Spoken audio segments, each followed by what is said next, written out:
My name is Kaylee. The craziest story of my life started back in 2020. I was 19 years old, living with my mom, stepdad, and stepbrother Chris.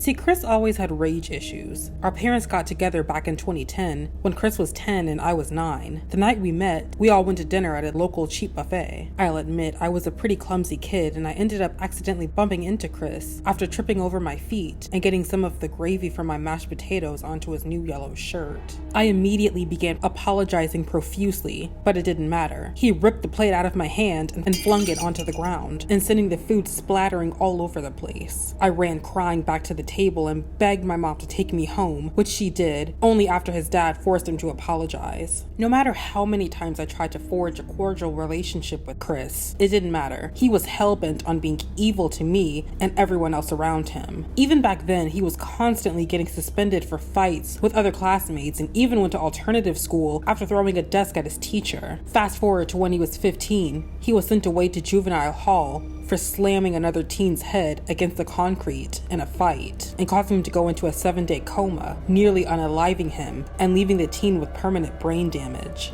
Our parents had tried everything in their power to get him the help that he so desperately needed. Doctors, medication, therapists, troubled youth boarding schools, you name it. But he always seemed to come back worse. Chris came home from juvenile hall in January 2020 when he was 19 and I was 18. It was a cold, rainy Friday night, and our parents were staying at a casino resort a few cities away celebrating their anniversary. I felt extremely uneasy about spending any extended amounts of time with Chris in the house alone. As long as he made sure to take his medication, life was normal. But I still had this overwhelming feeling of dread that something horrific was just looming around the corner. Each time I came back to my room, I had a habit of making sure my door was locked to avoid any unwanted confrontations with Chris. I was in my room studying for my upcoming biology exam, as I had just started community college just a few months before. No more than 20 minutes into my study session, Chris began attempting to kick my door open.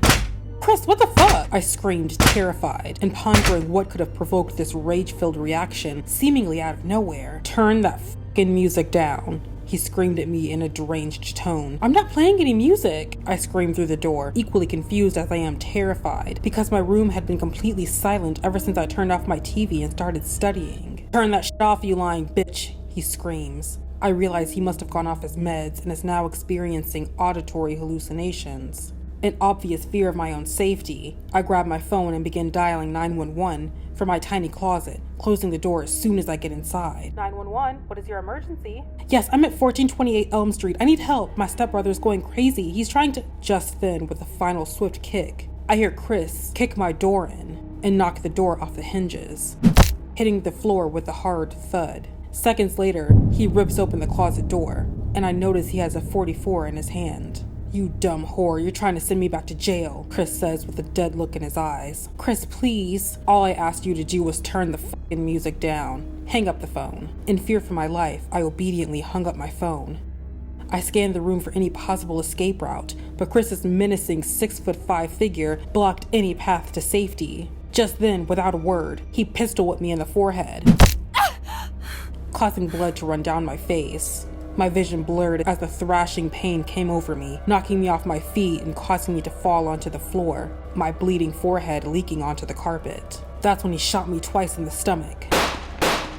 As agony coursed throughout my body, my mind raced, desperately seeking a way out of this nightmare. I clutched my stomach, feeling warm blood seep between my fingers, staining my clothes. The stench of gunpowder hung in the air. With each heartbeat, the pain grew worse. Chris was just standing over me. His eyes were staring at me menacingly, and I realized that escape was no longer an option. So in that moment, I decided to play dead, shutting my eyes and trying desperately to hold my breath and remain stiff as a board. After what felt like an eternity, I finally heard him leave my closet, and his footsteps slowly faded away. My room was located on the first floor of our 2-story house, facing the backyard. Despite my agony, I managed to pick myself up off the floor and make my way over to my window. My whole body was shaking and my heart was pounding out of my chest, but I managed to reach the window, my vision blurred by tears and pain. With what little fiber of strength I had left, I managed to push open the window and hoist myself up onto the windowsill, the cold wind whipping against my aching, battered body. With a final surge of determination and adrenaline,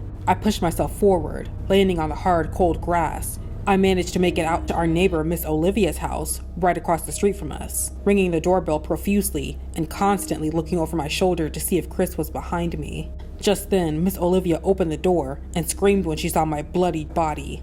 Before she could say anything, I screamed, "Please let me in. Chris went crazy and shot me. Call 911. "Of course, honey, come in," she says, horrified at the sight of me. About 5 minutes after I arrived at my neighbor's house, police, EMTs, and the fire department finally showed up in my neighborhood and began surrounding my house. Miss Olivia helped me walk over to an ambulance. As the EMTs began to load me in, I overheard one of the officers say that Chris wasn't responding to their commands to open the door and was barricading himself inside. Then all of a sudden, the unmistakable sound of a gunshot pierced the air, sending chills down my spine. I watched in horror as a police officer swiftly moved into action, breaching the front door and pushing inside. The EMTs got me situated in the back of the ambulance as they worked to treat my injuries. After I came out of surgery several hours later, I learned that the police had contacted my mom and stepdad, who called me and confirmed that Chris had taken his own life. I felt a wave of conflicting emotions coursing through me: relief, guilt, sadness,